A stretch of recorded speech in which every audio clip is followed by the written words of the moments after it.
What's up, Laker fans?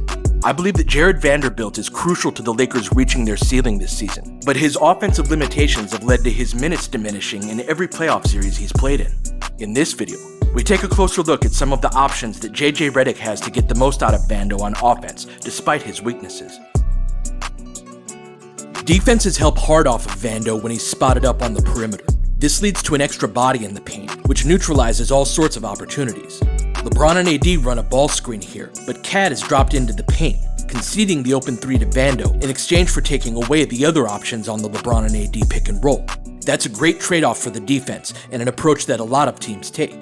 He also isn't much of a pick and roll threat, which is the most common way for an off-ball non-shooter to contribute.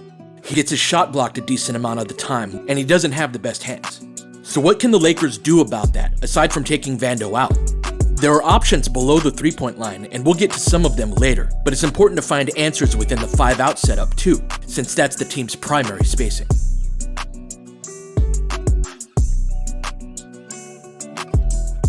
Handoffs and screens are a way of enlisting a teammate's help to put pressure on a sagging defense. They guard Jackson Hayes the same way they guard Vando when he's in the corner, but watch what Jackson does when he catches the pass. He doesn't look for the shot at all, immediately looking for a handoff with LeBron instead. This puts pressure on the defense because it basically creates a 2-on-1 on the perimeter. That's the basic idea on handoffs. The defense wants to concede a 3 to Vando, but this is a way to get them to concede a better attempt to a better scorer instead. But Hayes is really the only big who actively looks for these handoffs out of the corner.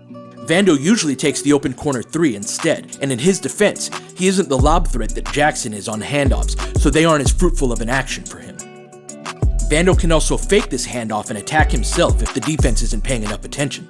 He played some point guard in high school and is comfortable with the ball in his hands, and has some passing feel too. Beyond the handoffs, pin and flare screens are an option too.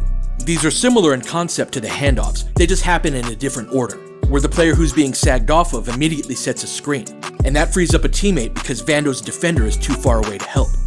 The Lakers did all of this stuff last year, just not nearly as often as they could have, and some players a lot more than others. He's got a talent for diving to the rim and that's great, but they're missing out on scoring opportunities when he rarely actually sets the screen.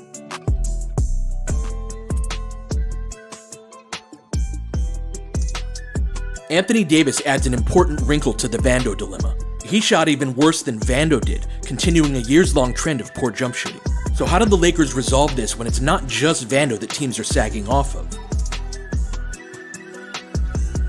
They had about a 6-week stretch between late December and early February where they played a lot more out of the post, specifically with AD, and that coincided with Vando's best stretch of offense as a Laker.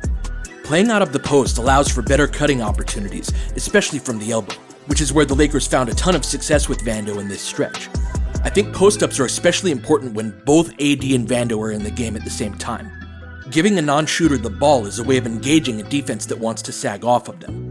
AD in triple threat position 15 feet from the hoop is something that the defense can ignore, and will often require extra attention.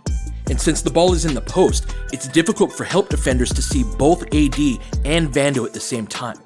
That's a great environment for a cutter to operate in, and Vando took full advantage. All 6 of his double-digit scoring games last season were in this stretch, right before his foot injury. And even if he doesn't get the ball on the cut, it forces the defense to guard him, which is a win because they weren't before, and it's hard to score when it's 4-on-5.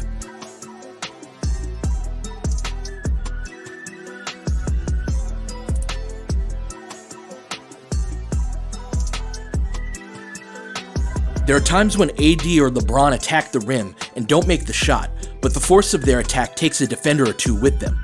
What's left in their wake is a great putback opportunity for a player who has a talent for that, and Vando attacking the rim can create the same opportunities for them.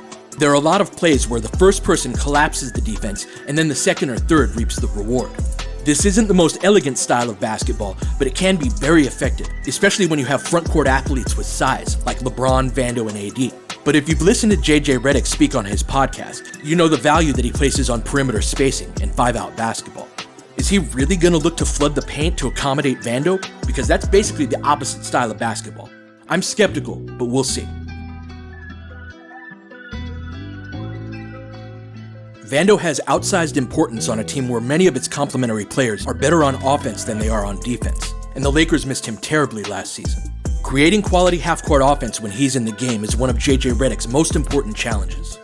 Laker Film Room is dedicated to helping you experience the Lakers and the game of basketball on a deeper level. If you'd like to support the work I do, you can do so at the Patreon, Venmo, or Buy Me a Coffee links below. Alright, that'll do it for this one. I'll catch you guys next time.